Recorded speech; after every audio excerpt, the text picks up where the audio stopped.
Silence makes people uncomfortable, not because it's empty, but because it removes distraction. When the noise stops, there's nothing left to hide behind. Most of us rarely experience real silence. There's always something playing, something scrolling, something filling the space. So when silence arrives, it feels unnatural, almost threatening.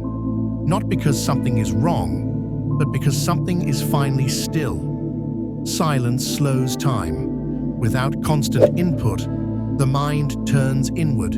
Thoughts we've postponed begin to surface. Unfinished conversations, unanswered questions, emotions without names. Silence doesn't create these thoughts.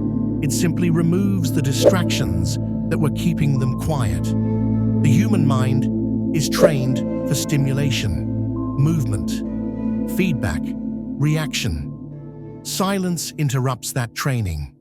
And when the mind loses stimulation, it looks for meaning instead. That search can feel uncomfortable, especially if what it finds hasn't been resolved. This is why people rush to fill silence. They reach for their phones, talk without saying much, or turn on noise they aren't even listening to.